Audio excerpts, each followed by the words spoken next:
Hola, buenas tardes. Es un placer darles la bienvenida.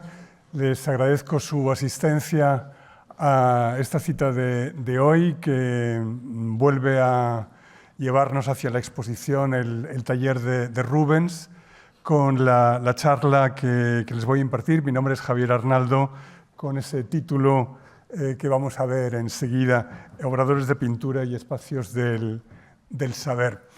Obradores de pintura, evidentemente me voy a referir sobre todo a los talleres del siglo XVII, pero no solo, como les explicaré a continuación, y espacios del saber, con ese término tan amplio, quizá debo explicarles que me refiero al saber en toda su amplitud, es decir, el pasado y el presente, lo divino y lo humano, las ciencias y las artes, el saber, digamos, con mayúsculas. Permítanme iniciar la charla sobre los obradores de pintura acompañándome con un lienzo de Rembrandt que no presenta ninguna imagen de un taller de artista ni alegoría de la pintura alguna, sino una escena en la que el predicador menonita Cornelis Claes Anslo, ante un atril con la Biblia abierta y desde la lectura de esta, dirige a su esposa una homilía, una plática, en un ejercicio devoto de mediación doméstica. El doble retrato que vemos se sitúa ante la mesa de trabajo de Anslo, en un cuarto que fácilmente identificaremos con su estudio, un espacio del saber. Esta palabra estudio, también en las variantes studiolo y studieto, la encontraremos con frecuencia en la charla. Las palabras que no oímos, asistidas por el gesto de la mano izquierda del predicador Anslo, esa mano se sitúa justo en el centro de la composición, esas palabras, digo, que no oímos, prestan consuelo a su esposa. Ella aprieta con su mano izquierda un pañuelo con el que deducimos ha enjugado lágrimas y su rostro, fatigado por el llanto, transmite expresivamente una primera reacción de sosiego del alma, un alivio incipiente, el paulatino entendimiento de su propio pesar y una esperanza de superación, gracias a la palabra que está escuchando.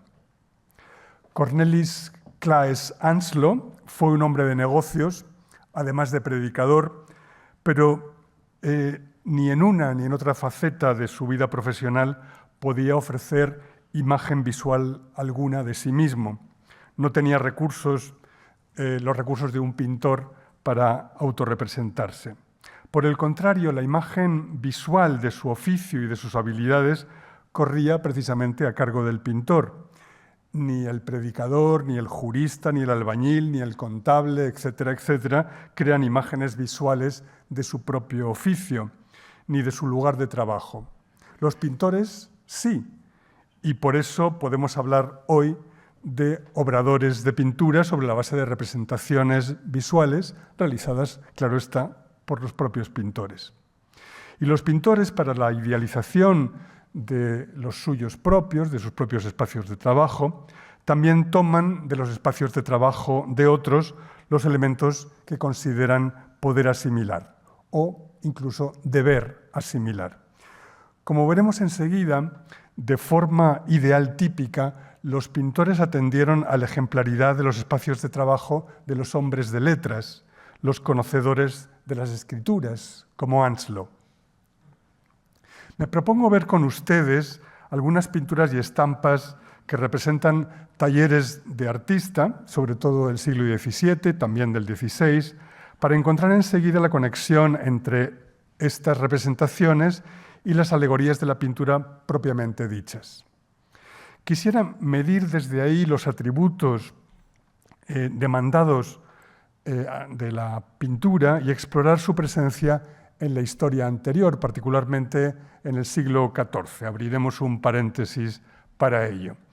Y me propongo proyectar finalmente esas asociaciones de ideas sobre un objeto de representación distinto del obrador, del taller de artista, que sería el estudiolo, el gabinete amateur, cuyos ideales ya veremos, pero guardan una estrechísima relación con el del taller de artista.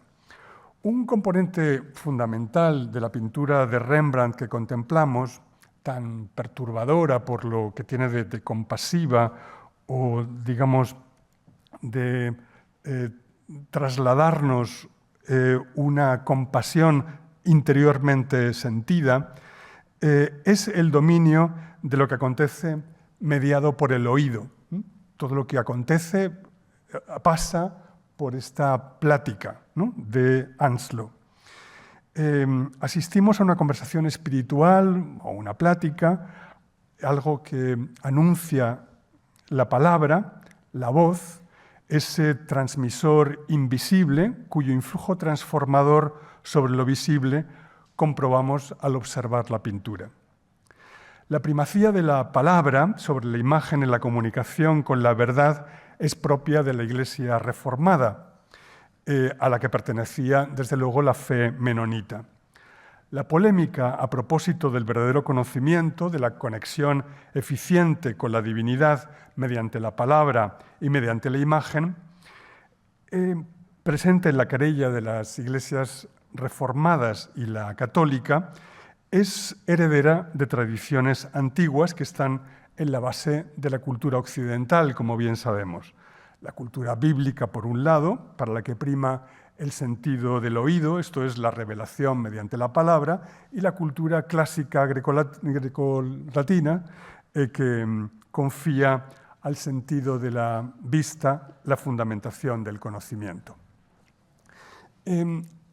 Yo les subrayo ahora, en atención a la pintura que vemos, la dimensión teológica, ¿no?, de esa doble naturaleza del conocimiento, la visual y la auditiva.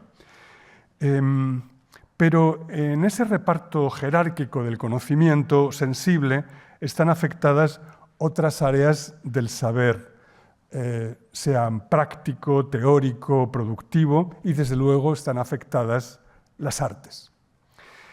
Hombre letrado, Anslo, conocedor necesariamente de las que desde época paleocristiana se llamaron artes liberales, las artes de la palabra, el trivium, ¿no?, que son la retórica, la gramática y la poesía, y el quadrivium, las artes del número, esto es la astronomía, la aritmética, la geometría y la teoría musical, están, digamos, en el ámbito de conocimiento más o menos intenso de un letrado. La pintura, sin embargo, se encuentra entre las artes mecánicas imitativas y, por lo tanto, no entra en esa consideración. Ni siquiera la música instrumental, es decir, es la teoría musical lo que entra en las artes liberales.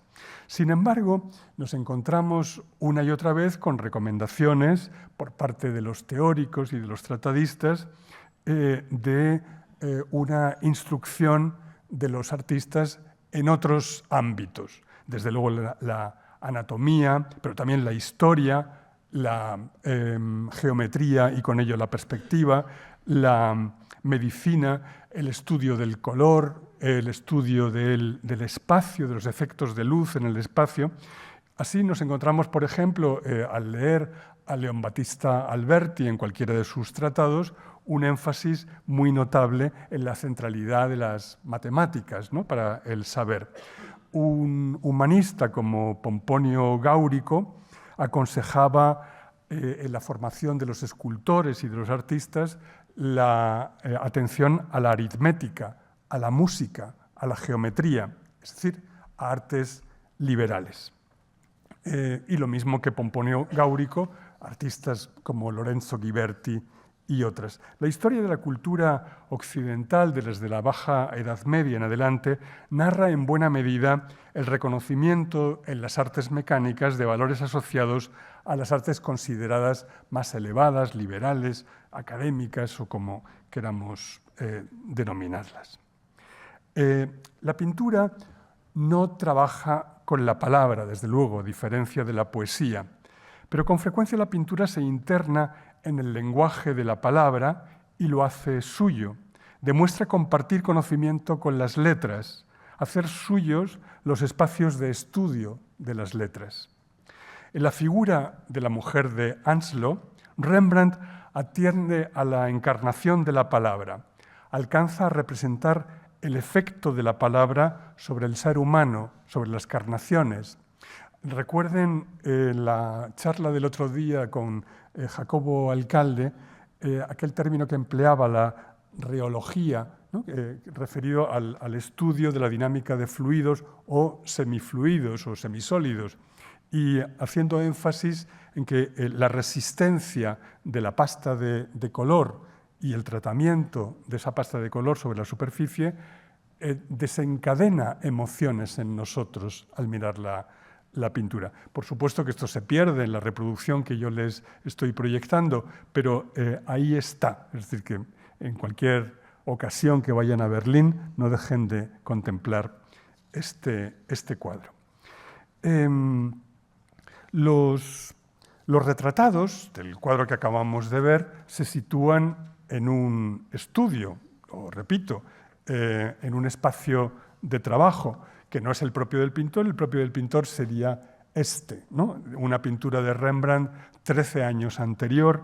Este es el joven Rembrandt que se autorrepresenta pintando. Es un cuadro, una tablita de pequeño tamaño, de no más de 25 centímetros de alto, donde nos encontramos al pintor bien abrigado delante del lienzo, y mejor que decir delante sería decir enfrente del lienzo, enfrentado al lienzo, a cierta distancia, en un espacio completamente desornamentado, un espacio como de ausencia, donde la soledad y el silencio, a diferencia del cuadro que acabamos de ver, el de la predicación, esa soledad ahora se hace muy presente, lo mismo, repito, que el silencio, y todo lo referido a la pintura que está ejecutando o que va a ejecutar es un verdadero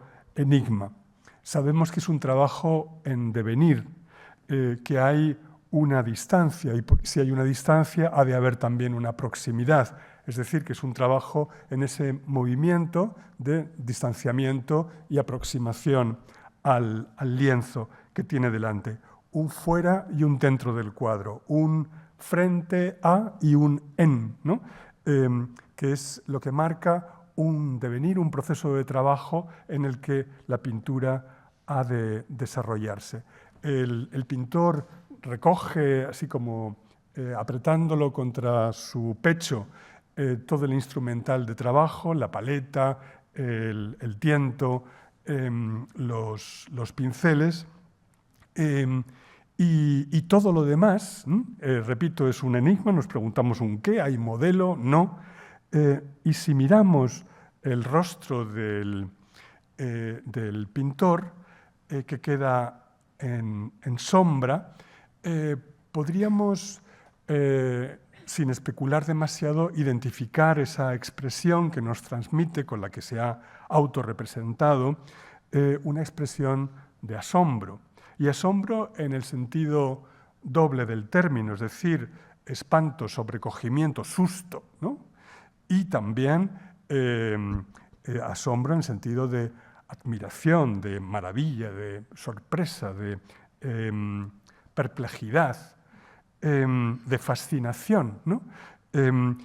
Es decir, es un asombro, hay un asombro en la proyección de la mirada. Si observamos los ojos como dos agujeros negros, las cejas arqueadas, nos parece que ese arrobamiento, ese asombro, está vinculado necesariamente a una mirada que se proyecta, es decir, esos ojos como si fueran lentes de proyección, ojos que irradian, ¿no?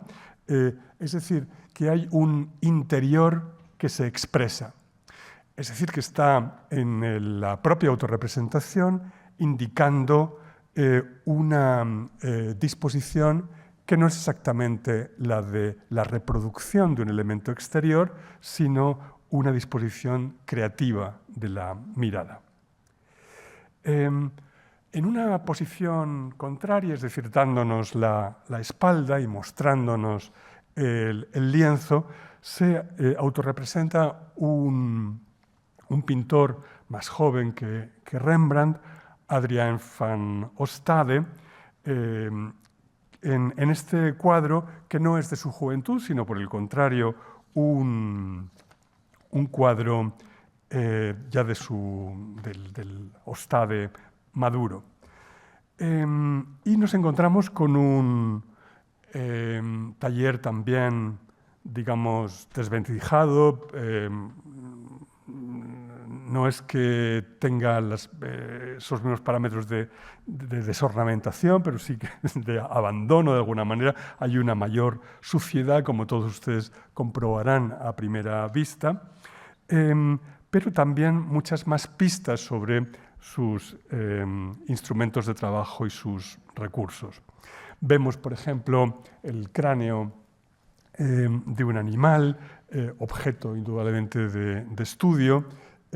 Observamos también esa importante presencia de la ventana como fuente de luz.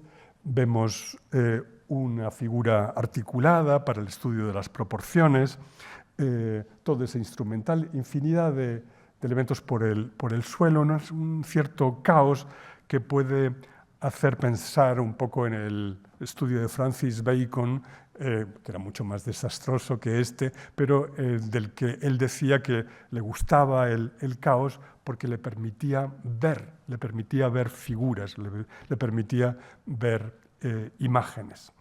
Bueno, es un taller, digamos, que se nos presenta con fidelidad a la verdad.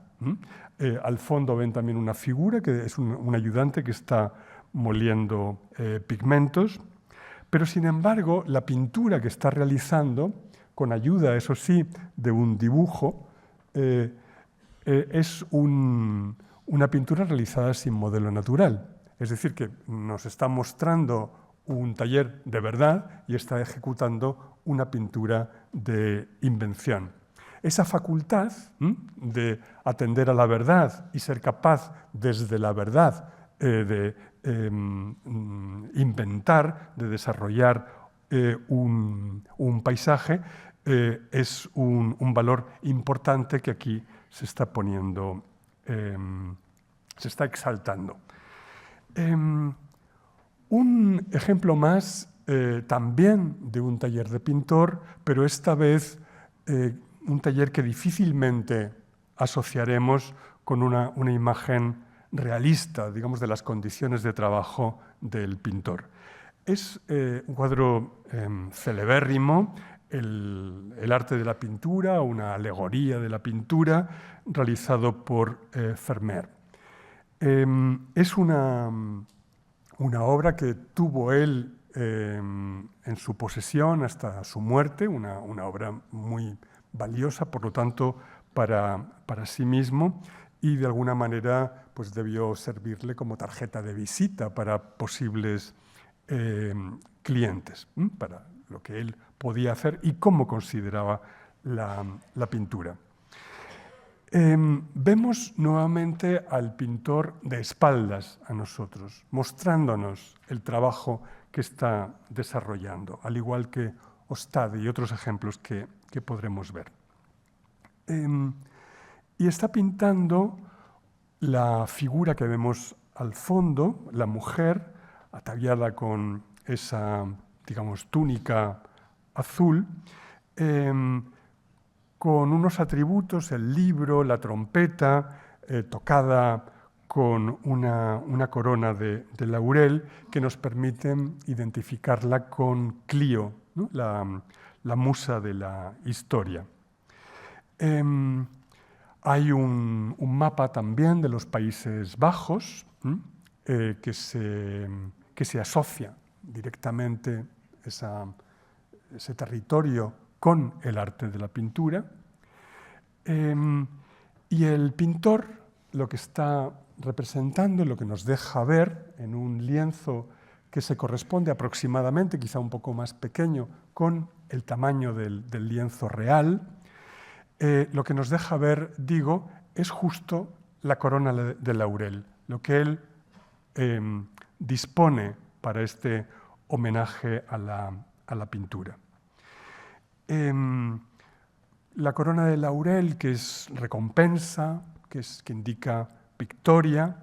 El laurel es el árbol predilecto de Apolo, una divinidad que se asocia a la perfección del saber, pero también a la adivinación oracular, al saber más allá de lo que vivimos, más allá de lo real. Y finalmente, con esa combinación de circunstancias, está aludiendo mediante Clio y la historia a ese devenir glorioso, ¿no?, acompañado de la fama de la cultura pictórica. Y de la cultura pictórica, evidentemente, en los Países Bajos. Hay un elemento que, digamos, rubrica las habilidades del pintor y rubrica también, por lo tanto, el poder de la pintura, que es esa gran cortina que se coloca en el primer término, en cuya decoración pueden encontrar también hojas de laurel, incluso de un color azulado que recuerda el de la corona de atrás. Bien, esta es una referencia directamente a lo que cuenta Plinio en la Historia Natural acerca de las habilidades de Parrasio. Parrasio fue testigo de que las uvas pintadas por Zeuxis eran visitadas por los pájaros que querían picotear en ellas. Y cuando Parrasio enseñó a Zeuxis una pintura en la que había pintado una cortina, Zeuxis le dijo que a ver si podía correr esa cortina para poderla ver entera. Es decir, que había engañado a Zeuxis. Es lo más, ¿no?, el mayor prestigio que puede tener un artista en la historia. Bueno, pues Vermeer emula ese acto de Parrasio al colocar esta cortina pesada que está tapando la fuente de luz de la pintura. Vermeer es un artista con muy poca obra, quizá fueron 45 cuadros los que pintó en toda su vida, y pintó solo. O sea, no es un pintor con taller con muchas personas, ni mucho menos en solitario. Y esto le distingue de autores como los que estamos contemplando en este ciclo, particularmente Rubens, que Rubens, como saben, se cuentan hasta casi 3.000 cuadros en su memoria. Les pongo un ejemplo de representación de taller con muchos colaboradores. Se trata de una estampa de Stradanus que representa la pintura al óleo. La pintura al óleo y en el taller de Van Eyck, porque Giorgio Vasari atribuyó a Jan Van Eyck la invención de la pintura al óleo. Era un error, pero eso ahí quedó. Y Stradanus nos presenta en esta estampa una invención de cómo podía funcionar ese taller, donde encontramos al caposcuola, al jefe del taller, al maestro, Jan van Eyck, en el centro, pintando este San Jorge lanceando al dragón. Y en derredor encontramos otros muchos elementos.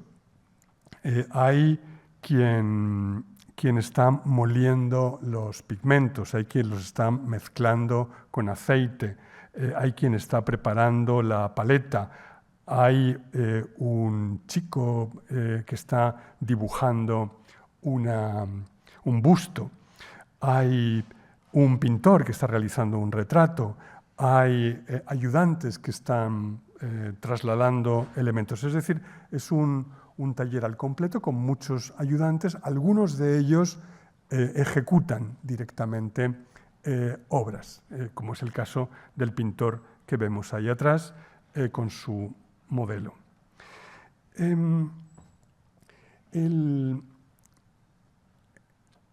El artista se interesa, digamos, por lo que son procedimientos técnicos aquí. El manejo de los pigmentos, lo que quiere decir el manejo de diferentes sustancias minerales u orgánicas para su realización. Algo que le coloca, digamos, en una necesidad de estar familiarizado con esos conocimientos materiales como los farmacéuticos, procedimientos de organización de taller como los orfebres, conocimiento también de la elaboración del vidrio coloreado, ¿no? Como se demuestra en otros detalles en los que no voy a entrar ahora. Y Stradanus nos ofrece en otro lugar una pintura que realizó para el Studiolo de Francisco I de Médicis en el Palacio Viejo de Florencia. Nos ofrece, digo, una imagen del laboratorio del alquimista, donde también hay un jefe de taller, un maestro, un conocedor y numerosos ayudantes que están ocupados como con diversas sustancias, diversas pruebas, diversos experimentos. Karel van Mander en el Schilderboek dijo: Van Eyck fue un hombre con gran interés por la alquimia. En el libro de Cennino Cennini, el libro del arte, todo lo que concierne a los materiales, a su preparación, rectificación, uso, recetarios, conocimiento de sustancias químicas, etc., es fundamental. El interés por los conocimientos relacionados con la alquimia, que al fin y al cabo no es más que la química de la época, son tan importantes, ese interés es tan destacable como el que hubo por la óptica. Pero esto afecta al propio Rubens de una forma muy, muy directa. Rubens fue conocedor de libros de alquimia, digamos, prestaba mucha atención a eso que se llamaba la tria prima, ¿no? Como los tres componentes fundamentales del mundo químico, el azufre, la sal y el mercurio.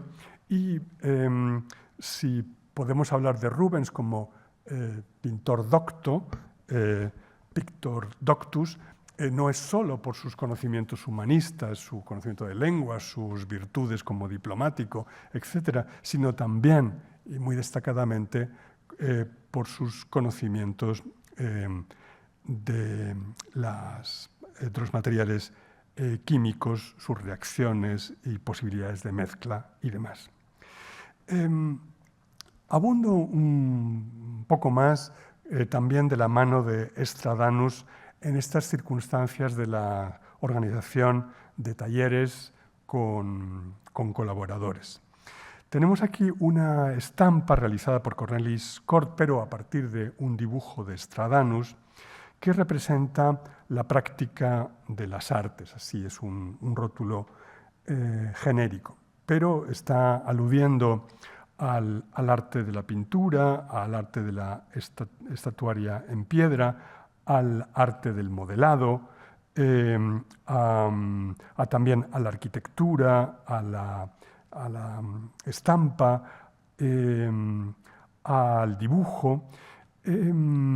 Hay también una figura que se ve regular al fondo, que está preparando una fundición en bronce. Y a todo esto se une también la presencia de un esqueleto humano y de un cadáver desollado, para el estudio, obviamente, de la anatomía humana. Es decir, se nos está presentando el taller como lugar no solo de producción, sino también de formación, como lo hemos visto en la estampa de Estradanus anterior. Es decir, se está produciendo, pero también hay gente, niños, que están aprendiendo. Esto es un ideal que hemos de tener muy en consideración, esa combinación de producción y formación o educación, que no es un ideal que se cumpla en todos los casos, y lo acabamos de ver con Vermeer, que trabaja solo. Y no hay tampoco una implicación de los caposcuola parecida en todos los casos. Es decir, nos encontramos, por ejemplo, sabemos que en el taller de Verrocchio se enseñaba, porque Verrocchio no tenía ingresos suficientes como en su producción escultórica para vivir, y daba clases a sus alumnos en el taller. Hay talleres, sin embargo, donde hay mucho discípulo, pero estos están fundamentalmente para cumplir tareas, porque el taller funciona como una empresa, tipo el taller de Rubens o tipo la Dita de Rafael. Y allí trabajan incluso artistas de grandísimo prestigio que también desarrollan una obra propia, digamos, de forma emancipada en relación al maestro. Pensemos en Jordaens o en Van Dyck. Desde luego, la función capital es la del maestro, el caposcuola, que es quien rige todo, y luego hay una jerarquía también en los colaboradores. No es lo mismo un asistente que se ocupa de intendencia que uno que se ocupa del gobierno de los trabajos, o hay colaboradores que están simplemente pues, para trasladar unas cosas, los Carzoni, por ejemplo, que están encargados de tareas simplemente rutinarias. Y en esos talleres el modelo necesariamente es el del caposcuola. Digo modelo por el modo de hacer, pero también es muy interesante comprobar cómo el modo de hacer muchas veces es objeto de discusión y objeto de reflexión de los propios maestros, que han de regirse por diversos artistas previos que han de ser combinados y superada, digamos, su manera en la del el nuevo taller. Este cuadro que les muestro ahora de Jan Bruegel el joven, lo conocen ustedes muy bien, está presente en la exposición, y interesa traerlo a colación precisamente para subrayar una vez más la importancia del taller como espacio de enseñanza. Se trata obviamente de una alegoría de la pintura, pero donde se nos presenta igualmente un taller, nuevamente con los pintores de espaldas, mostrándonos su obra. Pero antecedido ese espacio por este otro, donde nos encontramos una colección de pinturas muy diversas, de diversos géneros, una figura femenina pintando, una mujer pintando, que encarna obviamente el arte de la pintura, y numerosas estampas, dibujos, cacharros de todo tipo, las flores que ella imita, pero fijémonos en la importante presencia de maestros de las artes, un retrato de Miguel Ángel, de Durero, etc. Es decir, que hay una presencia de un saber que se transmite, es decir, un énfasis, vuelvo a decir, del valor de la enseñanza. Y en cuanto a el tipo de enseñanzas, pues hagan cuentas. Si hay pintura religiosa, hay enseñanza también de un saber de la religión, un saber teológico. Si hay estudios de la naturaleza, hay un saber en ciencias naturales. Si hay representaciones mitológicas, hay igualmente un saber literario, etcétera, etcétera.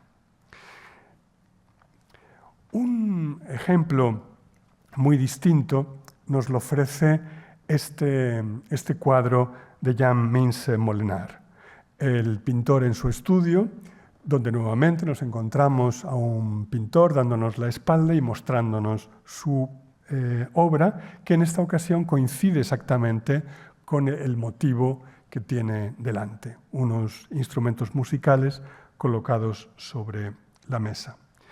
Tiene un valor particular el que nos muestra el trabajo del pintor en un retiro, en un espacio de estudio, en un lugar aparte, en soledad.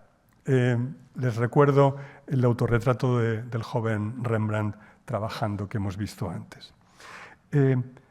Verse a sí mismo, ¿no?, se convierte en la tarea ejemplar en este caso. Verse a sí mismo como pintor en el ejercicio de la pintura. O como el propio Molenaar realiza en este otro cuadro de la Gemäldegalerie de Berlín, verse como colectivo. La mujer de Molenaar también era pintora y sus modelos, amigos, un poco con quienes comparte el beneficio de la jovialidad en las costumbres, están en la pintura que nosotros vemos y en la pintura que nos presenta el cuadro que vemos, donde en una posición algo distinta aparecen igualmente. Es decir, esa facultad de la pintura de representar lo que el propio pintor es y su círculo.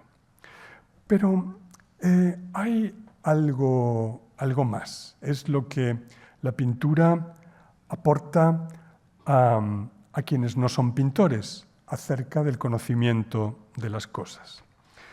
Tenemos este lienzo que pertenece a la serie de 21 que realizó Rubens por encargo de María de Médicis, viuda de Enrique IV, para la decoración del Palacio del Luxemburgo en París. Este es uno que representa la educación de María de Médicis, donde nos encontramos a la soberana inclinada sobre las rodillas de Minerva, como la Virgen María se inclina sobre Santa Ana para que le enseñe a escribir, un gesto parecido. Minerva se acompaña también de Mercurio, es decir, la diosa de la sabiduría, de este dios, digamos, de la comunicación y de la elocuencia. Se acompañan también de las tres gracias, las digamos, carites que sirven como alusión para la creatividad humana y la interrelación entre las tareas humanas, es decir, la interrelación, al fin y al cabo, de los saberes, y también con la presencia de Orfeo en la escena. Es decir, está aludiendo verdaderamente como a la iniciación al saber en un sentido muy amplio, pero donde la pintura y las artes manuales, por así decir, tiene un rol muy principal. Aquí tienen la paleta con los pinceles, etc., junto al instrumento musical, junto a la escultura y algunos instrumentos de escultor. Es decir, que el arte de la pintura se considera no solo digno de la educación del príncipe, la princesa en este caso, sino también un elemento fundacional para el saber, ¿no? Es decir, como esencial para su desarrollo. Y permítanme abrir ahora ese paréntesis que les anunciaba, y es para hacer un viaje breve, eso sí, a un momento anterior y de la mano de Giovanni Boccaccio. De Mulieribus Claris es un libro sobre vidas ejemplares de mujeres que escribió Boccaccio como en réplica a las vidas de hombres ilustres de Petrarca. Y les muestro dos ilustraciones del manuscrito miniado con esta obra que conserva la Biblioteca Nacional de Francia, datado aproximadamente en 1400. Y es con la representación de dos mujeres pintoras, sobre las que habla Plinio en su libro, Plinio el Viejo. Irene y Tamar, dos mujeres pintoras que las vemos representadas en una especie como de escritorio, a ambas, sentadas enfrente de este escritorio donde trabajan. Este mueble es importante, es un mueble que comparten con calígrafos, comparten con orfebres, comparten también con hombres de letras. Y ambas se ejercitan en la pintura y cumplen, y esto es importante también, con tareas máximas. En el caso de Irene, vemos que está pintando una santa faz. Es decir, está replicando una pintura natural, está replicando la imagen de Cristo que milagrosamente se quedó impregnada en el paño de la Verónica. Tamar está replicando la pintura de la Virgen con su hijo, realizada en origen por San Lucas. Es decir, estamos como ante tareas máximas en la confección, con la confección de la imagen de Cristo y de la Virgen María, donde, ¿cómo decir?, aparecería la más admirable dignidad de la pintura.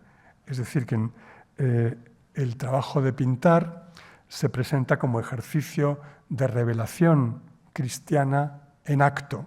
Lo mismo que la palabra es revelación en acto, pues también estas imágenes servirían, ¿no?, como el ejercicio en estas imágenes como un ejercicio de revelación en acto y en consecuencia de esa admirable dignidad que les mencionaba.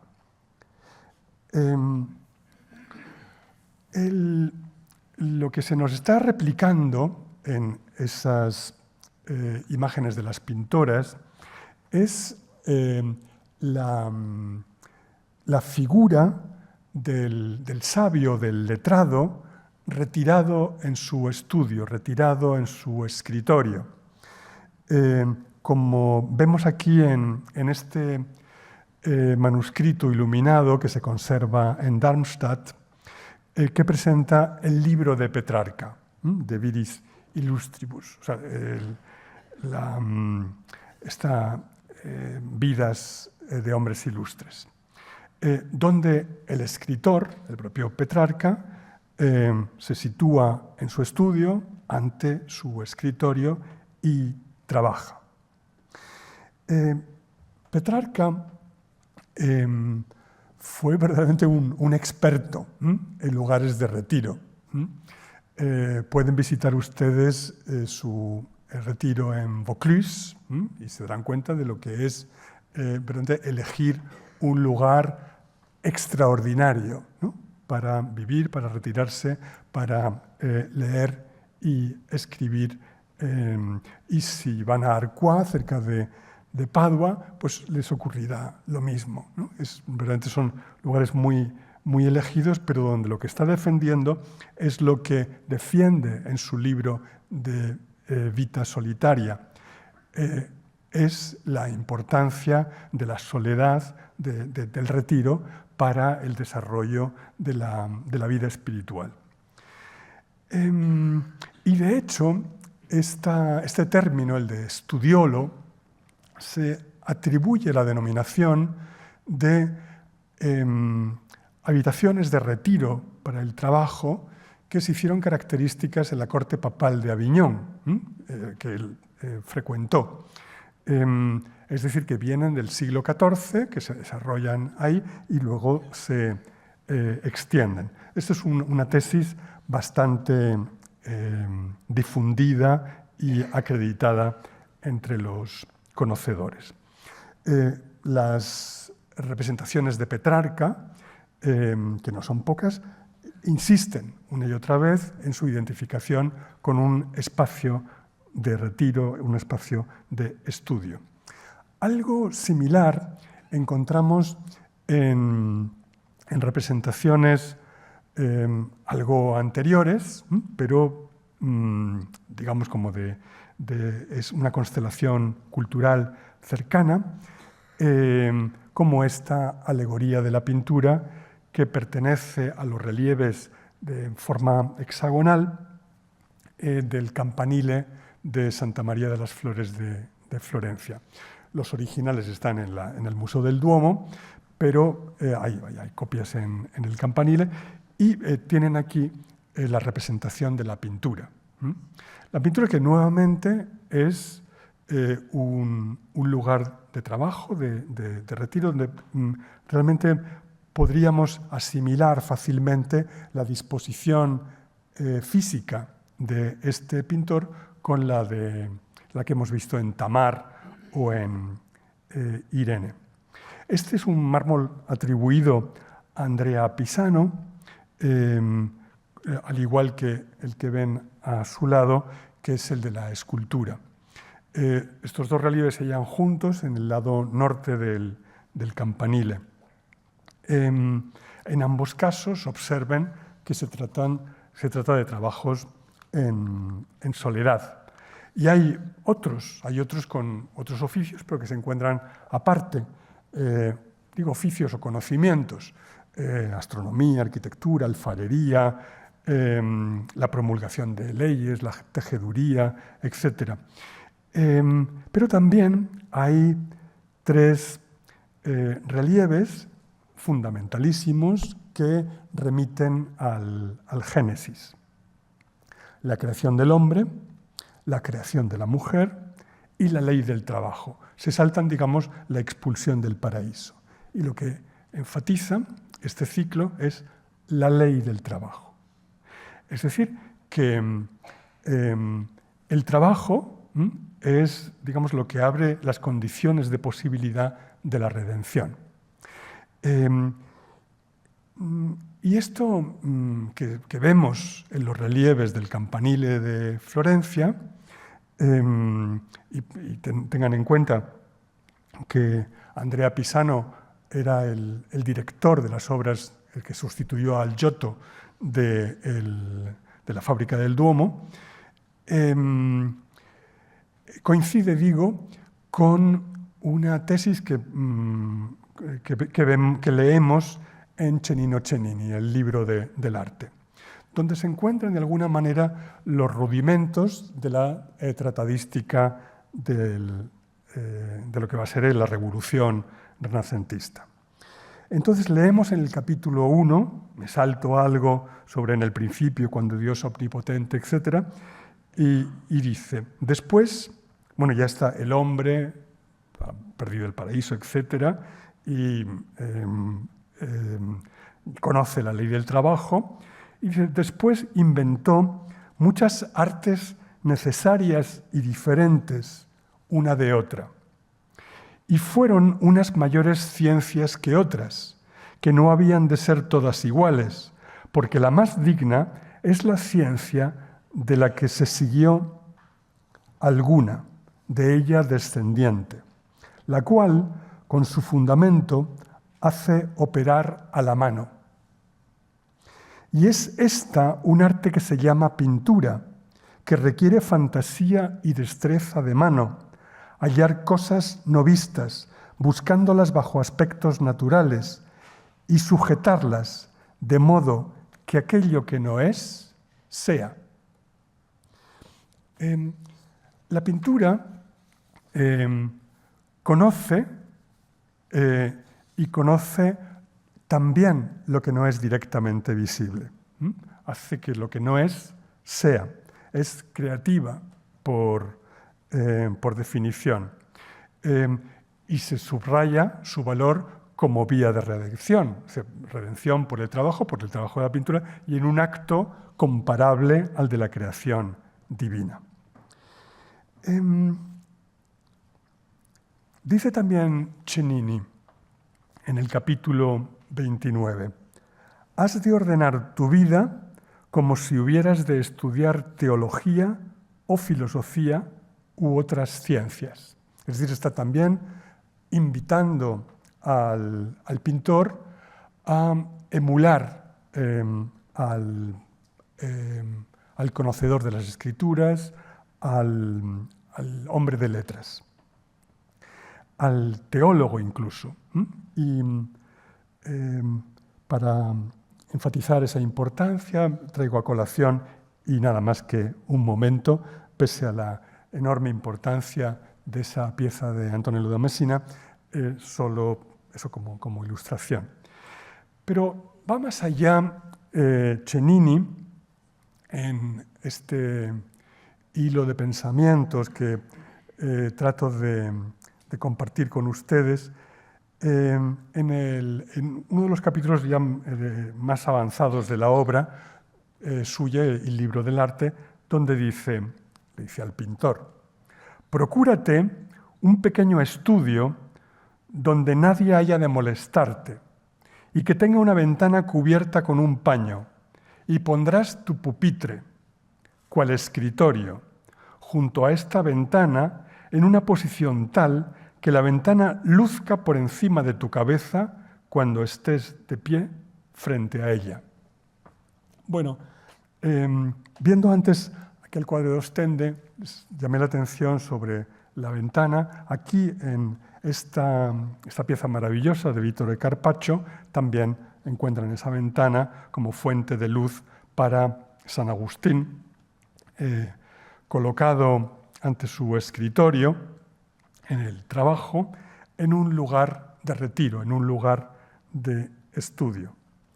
Un lugar que, en el contexto de la Venecia de entonces, debe querer servir de equivalente del lugar de estudio del cardenal Bessarion, quien en 1468 donó su biblioteca y colecciones a la ciudad de Venecia.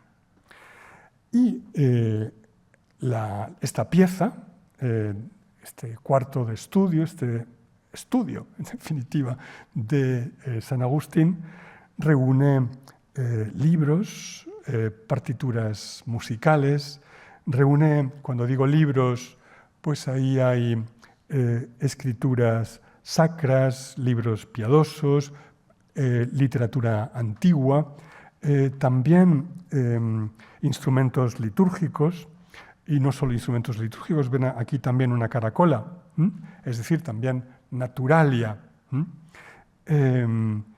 y bueno, escultura, acabamos de ver, medallas, monetarios, libros, como digo, diversos y en todos los lugares y al alcance de quien quiera sentarse en otro rincón para leer, también instrumentos de observación, como esta esfera armillar,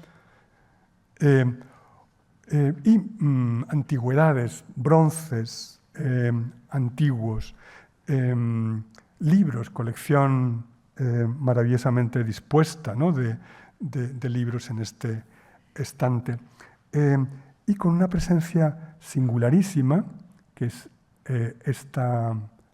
este portaantorchas o portavelas, que es en forma de garra de león, es el león de San Marcos, esa presencia invisible que se proyecta, proyecta su, digamos, su capacidad espiritual, ¿no?, sobre el espacio que se nos da a conocer.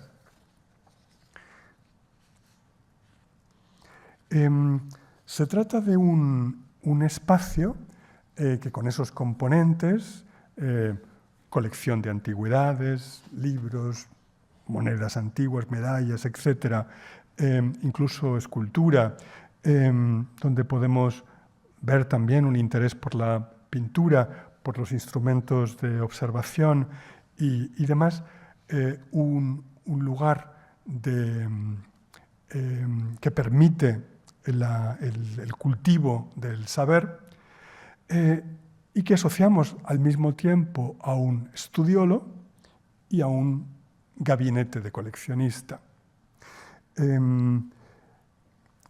Si saltamos en el tiempo y vamos al siglo XVII, a la Amberes de Rubens, donde estos gabinetes de coleccionistas fueron una verdadera moda, lo mismo que el género de la pintura de gabinetes, nos encontramos con un despliegue mucho mayor de elementos artísticos, pinturas, esculturas y demás, con un despliegue también en su disposición y en su variedad que busca un efecto concreto. Ven ustedes la presencia de estatuas antiguas, la presencia de cuadros de muchos géneros distintos, la enorme importancia de la captación de luz y la nutrida presencia de visitantes. Visitantes que se ocupan de distintas cosas, y no solo de pintura, sino que aquí, si lo observan, también hay instrumentos de medición, hay estampas, hay naturalia.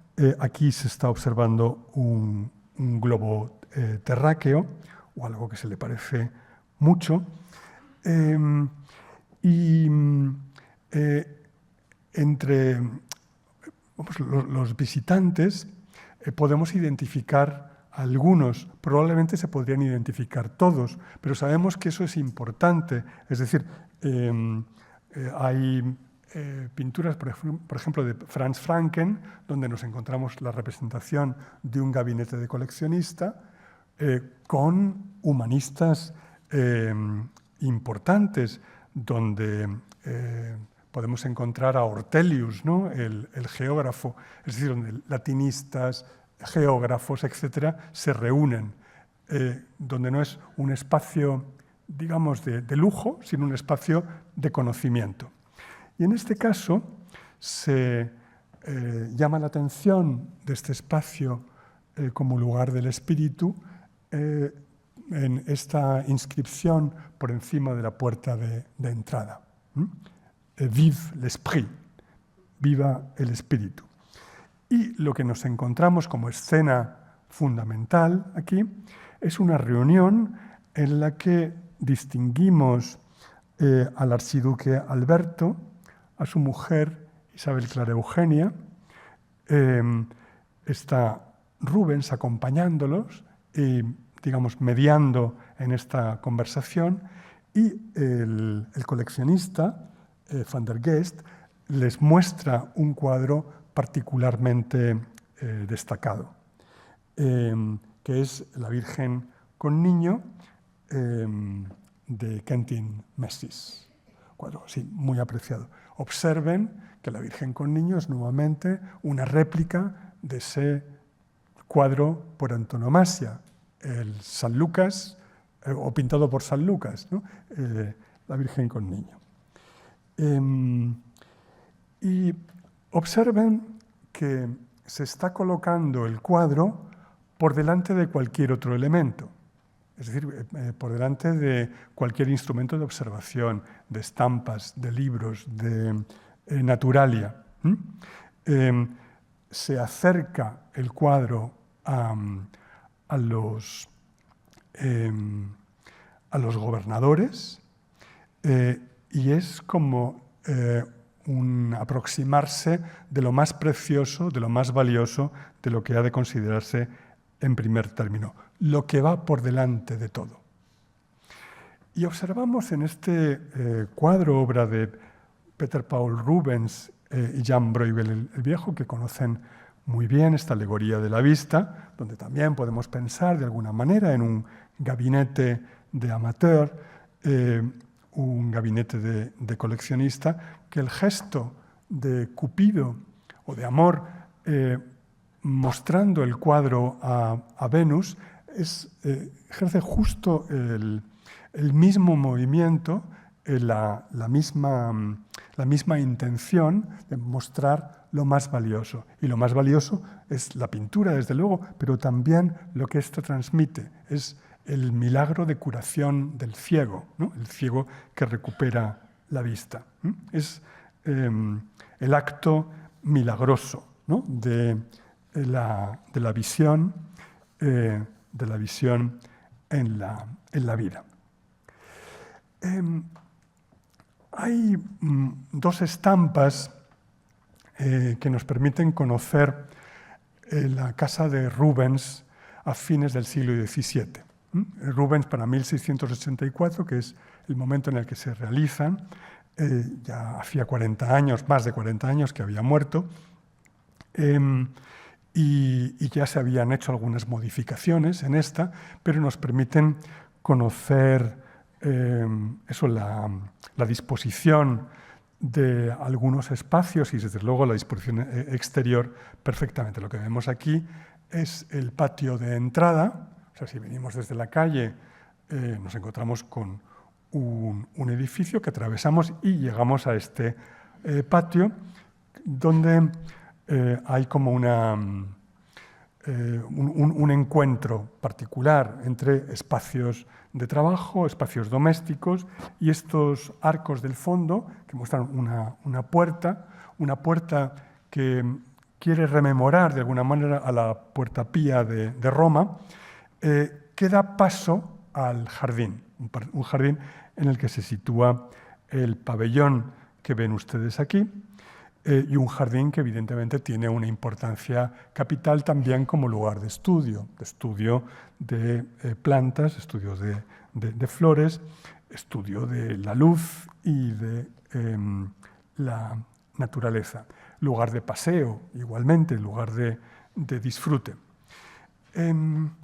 Y bien, aquí en esta estampa se nos muestra también una vista de una exedra, una sala particular, donde en vida de Rubens se exponía una colección de escultura antigua y otra sala que se utilizó como galería de pinturas, transformadas en ese momento ya, como capilla y como dormitorio. Pero bueno, la casa de Rubens sufrió muchas reformas y pérdidas en el siglo XX, pero se ha logrado recuperar y hoy puede visitarse. Entonces, esa exedra es hoy un espacio recuperado con esa intención de servir para rememorar lo que fue un lugar de exhibición de esculturas. Hay otros muchos lugares que muestran también colección de pinturas y demás. Y muy importante es la atención a esta puerta donde está ese recuerdo que les mencionaba de Roma, pero también ven dos estatuas justo encima de la puerta, una que representa a Minerva y otra que representa a Mercurio, es decir, nuevamente la diosa del saber y el dios de la comunicación y de la elocuencia, como protectores de lo que allí ocurre. Y lo que allí ocurre es un espacio de colección, de estudio y de trabajo.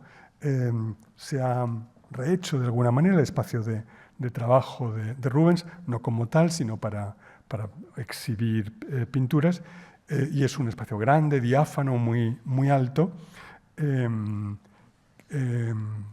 contiguo al jardín. Es decir, que aquellas figuras que protegían la educación del príncipe también protegen la vida del artista. Un cuadro de la colección del Prado que ustedes habrán frecuentado probablemente porque está expuesto, es este de Karel Stalbaert,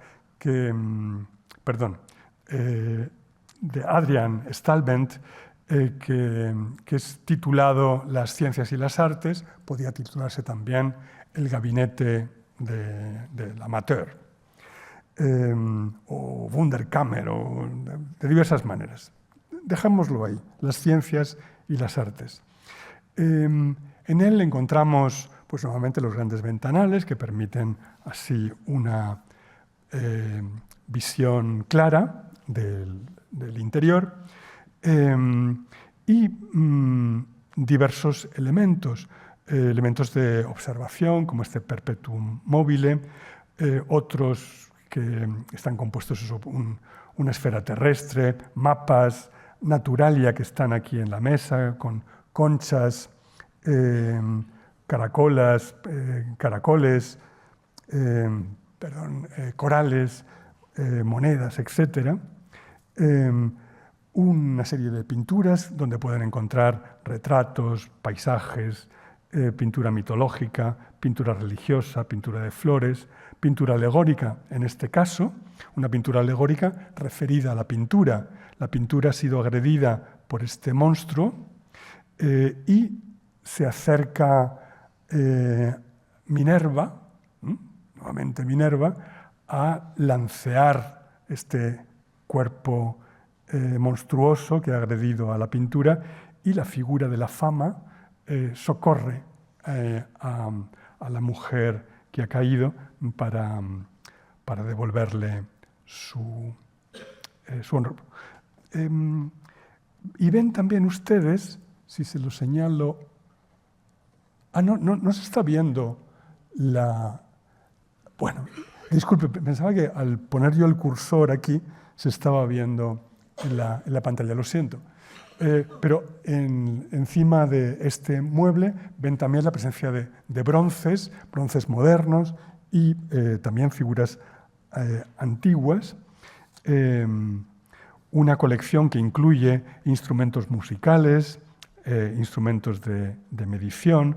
Aquí ven también otro cuadro alusivo. Ahora. Es que, sí, muy bien. Ese cuadro representa unos monos que están destruyendo pinturas, ¿no? Es como lo que más puede contradecir los valores del saber defendidos en un gabinete como este. Y sobre la puerta de entrada a este gabinete nos encontramos una vez más a Mercurio a la derecha y Minerva a la izquierda, flanqueando una figura de un dios río, que es obviamente el Escalda, el río de Amberes. Es decir, que son figuras en las que son figuras muy recurrentes en este contexto que les he tratado de transmitir. Un paso más y terminamos. Una pieza singularísima que conserva la Gemäldegalerie de Berlín es esta de Karel Stalbaert, El taller de San Lucas, donde nos encontramos efectivamente un estudiolo. Decir estudiolo es un lugar de estudio. Muchas veces se trata de lugares como recomendados para el retiro. Eso lo dice Leonardo en sus escritos la importancia de un lugar para estar solo. Un lugar también, como hacía Rubens, donde tiene sus elementos más preciosos, dibujos que solo quiere manejar él, cosas particularmente valoradas. Pero estudio también es un lugar en el que uno está solo y trabaja. Y aquí tenemos el estudio de San Lucas.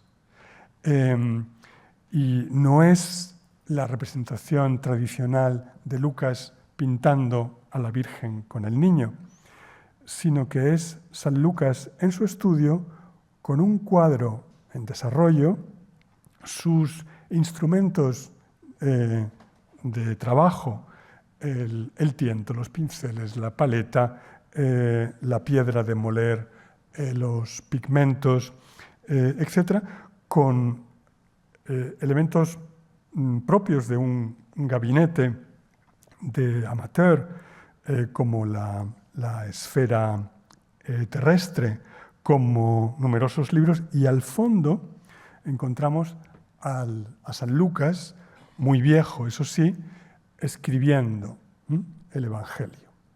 Es decir, que está compatibilizando esa labor de escritor del Nuevo Testamento con su labor de pintor.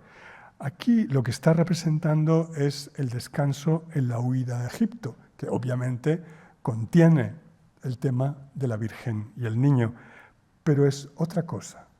Y es otra cosa que está inventando necesariamente, no está, insisto, ante la Virgen. Es un cuadro que nos pone muy sobre aviso acerca de la fusión que late entre los espacios de estudio y los espacios de taller, ¿vale? Hay algo, insisto, que es necesariamente distinto en este cuadro de lo que viene a ser la imagen tradicional de San Lucas con la Virgen. Y con un par de ejemplos antiguos, ¿no?, del siglo XV, quiero que terminemos. Simplemente es un repaso rápido para que vean que el tema de San Lucas no solo encarna el arte de la pintura, sino que también permite una constante reinterpretación de la naturaleza de ese arte. San Lucas atiende en esta especie de lugar de retiro compartido con la Virgen un dibujo. Hay un San Lucas, por así decir, que está sustituyendo en un momento posterior de la vida de la Virgen al ángel de la Anunciación, es decir, el ángel con la Virgen en la Anunciación, San Lucas con la Virgen en el momento posterior al nacimiento del Mesías.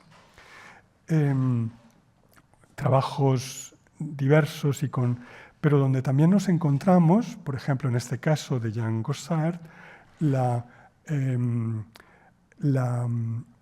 pintura como visión y como visión guiada por un ángel. Es decir, la pintura como producto que puede asociarse a una imagen aqueropita, es decir, una imagen que no es de la mano del hombre, como tanto se cultivaba en la Edad Media, sino guiada por el ángel, como la mano de San Mateo, la escritura del Evangelio, era guiada por un ángel. O donde directamente es una visión, una proyección, ¿no?, como en esta representación de San Lucas pintando a la Virgen de Vasari. Un punto final. El San Lucas pintor del Greco, donde nos muestra el Evangelio. El Evangelio escrito por él y la Virgen pintada por él.